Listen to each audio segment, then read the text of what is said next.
Hey everybody, welcome back again. Angel Arts here, and I am once again sitting here with another lovely candidate for my Mass Effect Tabletop RPG campaign. Say hi, Quintin.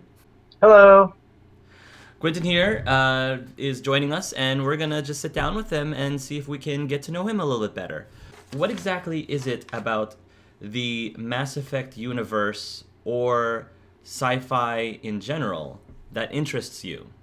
I really like I've always been kind of a cybernetics kind of fan. I really like the idea of augmenting technology in the body. I don't know about real life, that's kind of scary, but in the fiction universe, that's always been kind of a thing for me. I like the advancement of just weird, bizarre technology that lets you do weird, crazy things.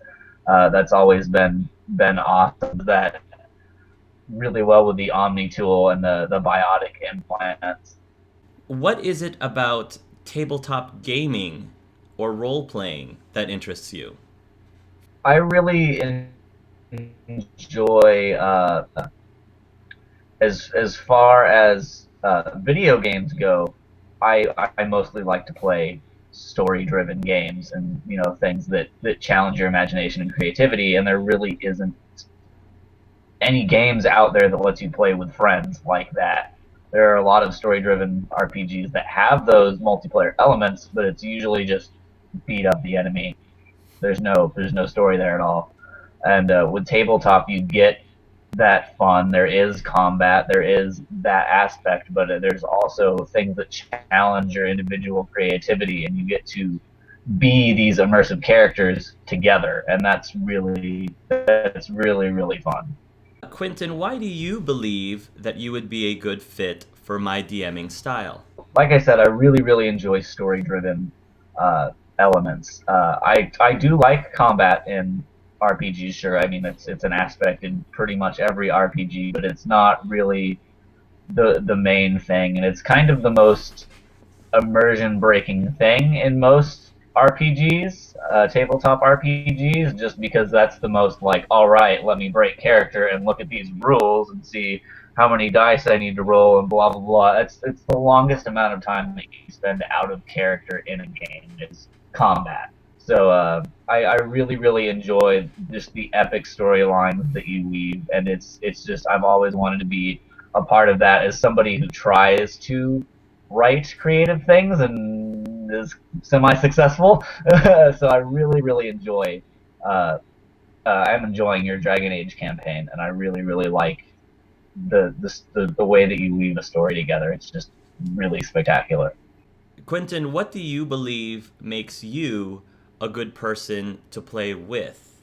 I really like interacting with other characters, really trying to encourage creativity and play off others' creativity and just make a really interesting scene and really develop our characters and create a really interesting story. I'm much better doing it that way than actually trying to write something. I'm a much better player than I am a DM, just because I'm better at acting and performance than writing and trying to like pre-plan things. Thank you so much. All right, that's the first part of the audition or the interview. So we're gonna go move on to the role playing aspect. So you arrive over at the Citadel. You go up a very long. You take a very long trip up an elevator, which is about as enlightening as the elevator rides in Mass Effect One. And then you make your way over to the main office. And there is a lady at the front desk with glasses. And as you approach, she looks up and gives you a warm smile and she asks, "Oh, yes, sir. May I help you?" Yes, I am here to see Mr. Liam. "Mr. Liam Musey? Do you have an Yes, appointment? that is him. Do you have an appointment, sir?" Yes, I do. She's going through her papers. Sulo Vara Narzimas? Narzima? Yes, that is me. My apologies, she says. I botch quarian names all the time. Please don't take any offense. Uh, Please, she says, walk this way. Thank you for being on time. And she will begin to escort you down the hall.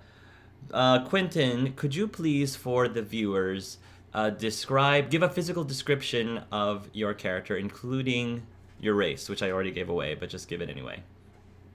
Yeah, so he's a quarian male. He's about average height for a quarian, which I think is like around 5'7", 5'8". They're a little shorter than humans. And he's rather slender. The secretary takes you over to a very well-decorated, well-furnished office, complete with extremely comfortably cushy seats, and there's a couch in there as well.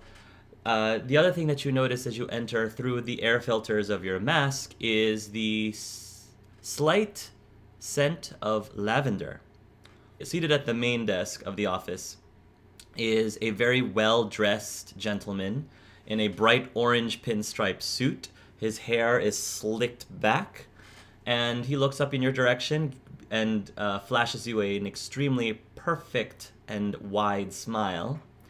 Gets up from behind his desk, walks over to you, and he says, "Mr. Vara, what a pleasure it is to have you here. We've been expecting you." And he holds out his hand for a shake. And a little nervously, and kind of bow my head a little bit and say, "Thank you for seeing me, Mr. Liam." "It is my pleasure," he says. Please, have a seat," as he motions to the seat. "Now, Mr. Sulovara, there's no need to be nervous. I sense that you might be a little hesitant, and that's perfectly fine. We get it here. Just going to ask you a bunch of questions, and you just answer them to the best of your ability. Perhaps I can do something to help calm your nerves. Would you like a drink of some sort? What would be the beverage of your choice?" Just some water, please. "Bottled, sparkling, or tap?" Bottled, please. He snaps his fingers. And his assistant emerges from an adjoining room. "Jeanette, could you please get this fine man a bottled water, please?" "Of course, Mr. Musey," the assistant says, and she walks out to head for the kitchen.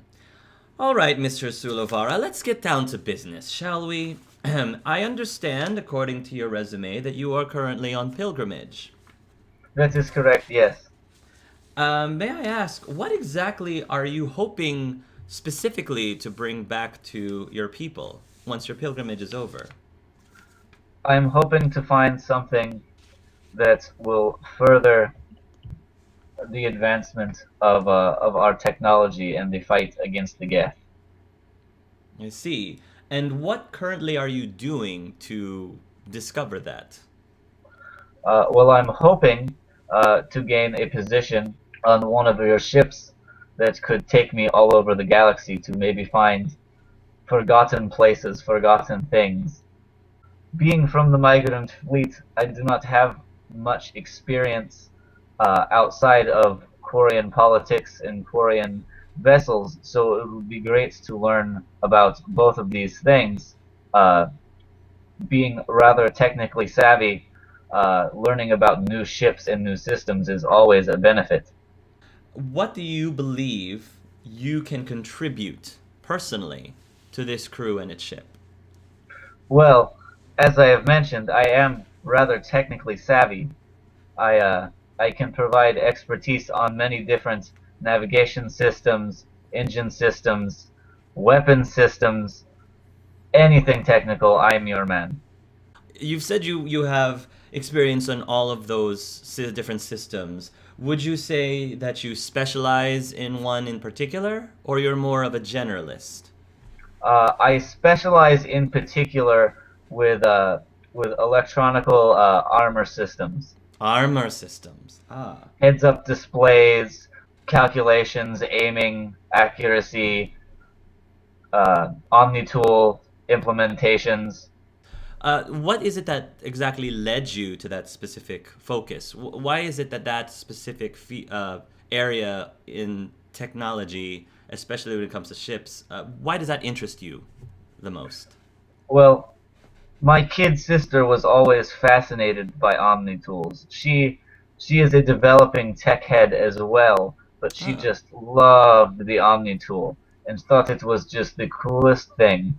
And I, wanting to impress her, learned everything I possibly could about the Omni tool and how to implement it with armor, how to implement it with weapons, how to implement it with the ship, anything I could show her to make her smile. That's very sweet, Mr. Vara, Musi says with a smile. All right, all right. I think I've got enough questions to ask you, at least about the position specifically. So, allow me now to offer you some hypothetical questions, if you will.